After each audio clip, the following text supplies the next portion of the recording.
Hey everybody, welcome back to the Gulf Coast Huddle, brought to you by Lone Star Gridiron. Each week, Chris Daly and Mike Foreman break down all the Texas high school football along the Texas Gulf Coast. Now, strap on your gear and let's go. Lone Star Gridiron is looking for interns. Over the years, we have helped dozens of students get jobs in sports media. If you want to shortcut your path to a career in sports media, click on the internship link on LoneStarGridiron.com. Hey, do you need topsoil, fill dirt, sand, mulch, gravel, limestone, you name it? Do you need that delivered and or spread? Texas Tree Cycle in Victoria has you covered for residential and commercial projects, big or small. These guys do it all. They do some amazing work. You can call them at 361-237-8006 for a free estimate. That's Texas Tree Cycle, bringing quality materials to your yard.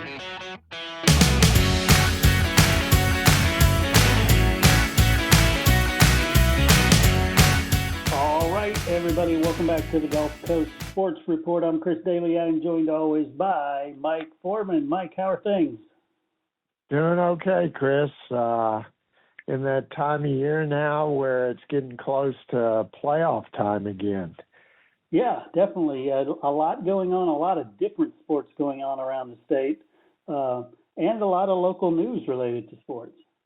Yeah, there's no doubt about that. But I guess the biggest news happened this week when John Ford stepped down at East to become the offensive coordinator at El Campo. Yeah, that reunites him with Coach Reeve. Yeah, and of course, you know, Coach Ford came here with Charlie Reeve. Right. When Charlie took over, he was his OC. And so he is obviously familiar. I think both Travis and Charlie run pretty similar systems. Mm-hmm. So he's obviously familiar with what Travis is doing. And let's be honest. Whoever gets that East job, whether it's from within or without, is going to have a tough job. Yeah. You know, realignment the last couple of years, first year in a district with, two-time defending state champion Smithson Valley. Mm-hmm. And then now you get moved over to district with state finalists Richmond Randall, Iowa Colony, Angleton. Yeah. I know, pick your poison there, but it's a tough chore. And looking what East has coming back, I think whoever takes over, from what I've seen, what's back is they're going to have to be a ball control type team. Oh, yeah. We're looking slot T or something. Yeah. Yeah, well, or at least just something to where you keep your defense off the field. The key, it's good. Their defense is to have any chance at all is going to have to tackle in space. And when some of those guys that you're facing, with the speed that they have, that's easier said than done. Yeah. So, that's kind of the way it is. But with that being said, I think from what I understand after talking with Spencer Gant, the athletic director for the Victoria School District, he wants to move pretty quickly. Mm-hmm. Obviously, because, you want your coach in before the end of the year, so they at least get to know the kids. But they were scheduled to begin, I think, spring drills in a little over a week. Mm-hmm. So we'll have to wait and see. I guess if you hire from within, you go ahead and do that. But if you bring someone new in, I would think there's no way they would do spring. Right. Yeah. Like you said, though, it's going to be a tough job regardless of who gets it. And it's not just because of the district that they're moving into.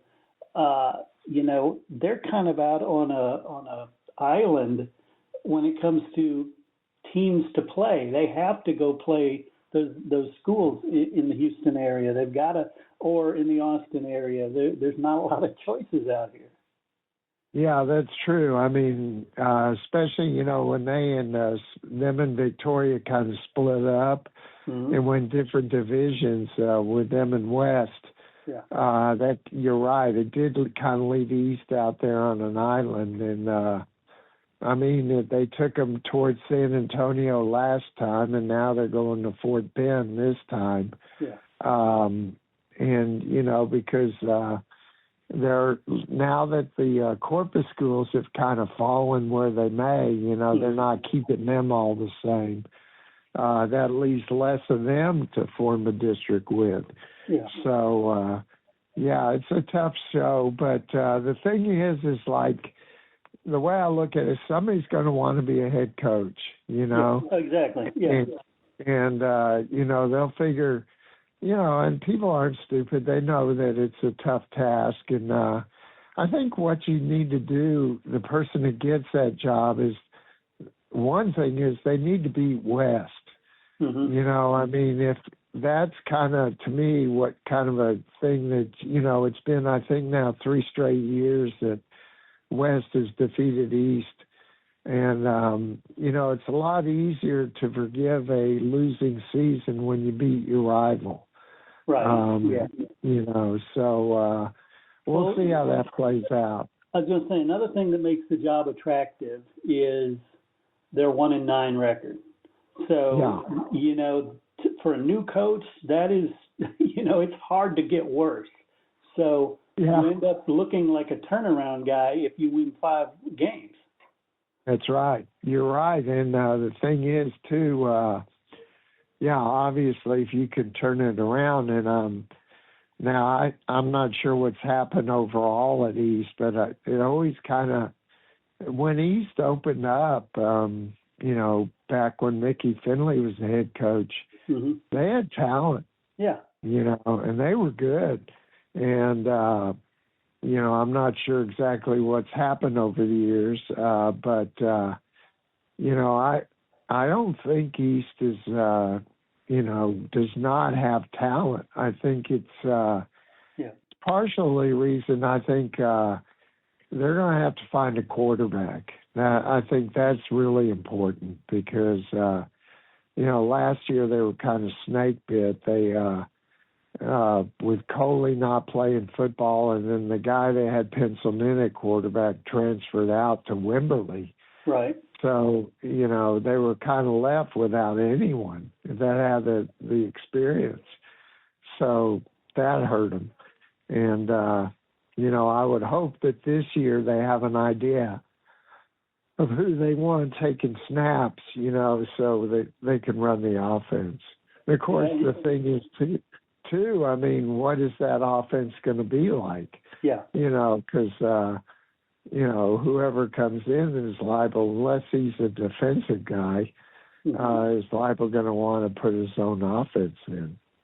Yeah, and then, there's always the hope that the new guy who comes in is one of those coaches who brings in a stud son. That changes everything, right? Yeah, that's true. I mean, a lot of things can happen over there, so we'll be keeping our eyes out for that. Yeah, definitely. And, Texas A&M Victoria, they've had a lot going on recently with their athletics programs, and another big move this last week. Yeah, they got I understand they have a new interim golf coach. Yeah. Alex DaCosta has stepped down, and Stanley Koenig is the interim golf coach. We'll see. That doesn't sound to me like it's a permanent deal. No, you're right. I don't see it being permanent, and I don't know what A&M has in mind. There are obviously going to be changes when that kind of transition takes place. Yeah. I guess, we're going to see. I'd be curious to see if they hire two golf coaches, one for the men and one for the women. Yeah. But even though, generally speaking, I think they usually go, I don't know, to the same tournaments. Mm-hmm. But that seems to would be a pretty difficult job to coach both men and women at the same time, because I don't know how you split your time out. Right. Of course, the thing about golfers, and this, a lot of them have their own coaches. Right. So, that makes it somewhat easier. Yeah. But and while we're talking about various sports, we've got some news from Beeville Wrestling, right? Yeah, that's right. Terry Foster, was the coach there for I think it was like 29 years or something. He stepped down last year, and now he's just teaching. But he led Beeville. He kind of built that program. He came in when there was I think they had 2 years of the program, and he's kind of built it to where they've had a lot of state qualifiers and actually had one state champion. That's Terry Foster. He's going to be inducted into the Texas chapter of the National Wrestling Hall of Fame. Nice. And that'll be a week from Saturday up in Grapevine. And the kind of neat thing about that is by being inducted, his name and thing goes into the National Wrestling Hall of Fame, which is located in Stillwater, Oklahoma. So that's a great honor. And I mean, let's face it, in this area, wrestling is not the most, well-known sport, because, in fact, in our area, I think when I was at the Advocate, there were only 3 teams that actually had wrestling programs. That was Beeville, West, and East, and that was it. So, he turned that program into a very successful, for instance, last year they had 40 people on the varsity. They had a JV team. Wow. So, he's really got it going. And the thing that attracts people to wrestling is you don't have to be the biggest guy on the block. Right. Because you're wrestling against people your own size. Right. So if you're 115 pounds, you can still wrestle because you're going to be wrestling people your size. Yep. So that's what makes it attractive to a lot of people. They may not be big enough for football, tall enough for basketball, or even play soccer, but wrestling, they can find a place for you. Yeah, I love that. And it also, Chris, I think it's good for football because, because you're moving a lot. You're learning how to control people with your arms and legs. So, I'm sure a lot of football coaches have encouraged, their players to wrestle if they're not powerlifting or something. Yeah, I was going to say powerlifting is another one like that, at the core, it helps every freaking sport out there.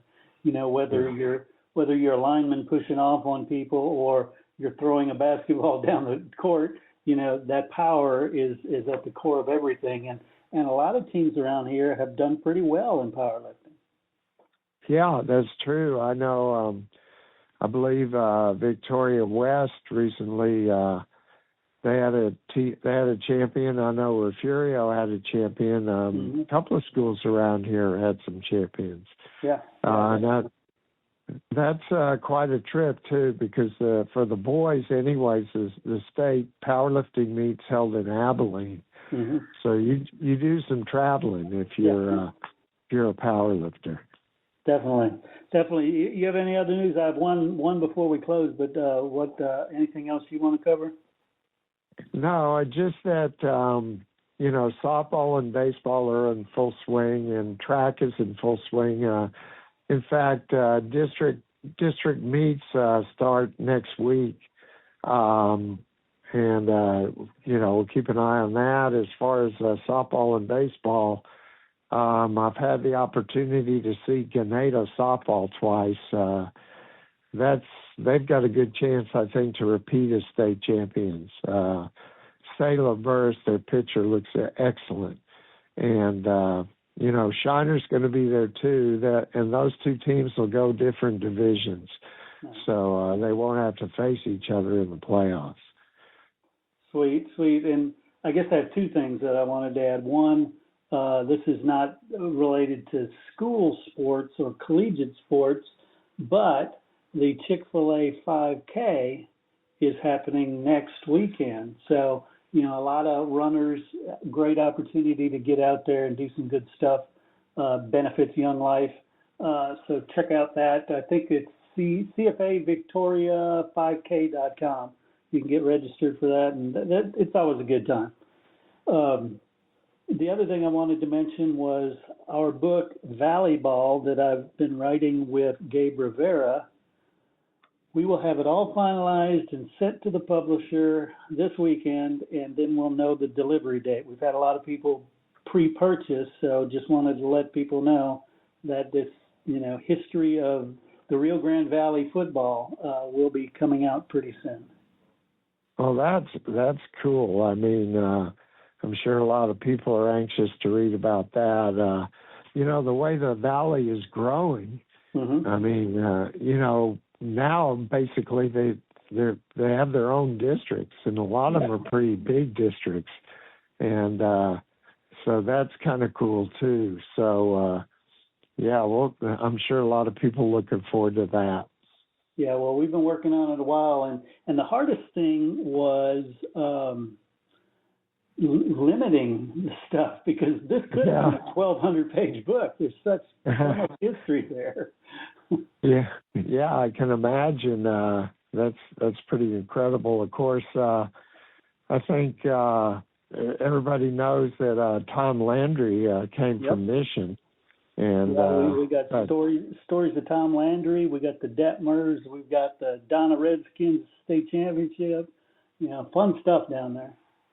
Oh, that's great. I'm sure people will be looking into that. That's cool. Cool. Well, Mike, once again, thank you, and look forward to talking next week and seeing what's going on around the Crossroads area as it comes to as it relates to sports. Okay. Sounds good, Chris. You take care. You too.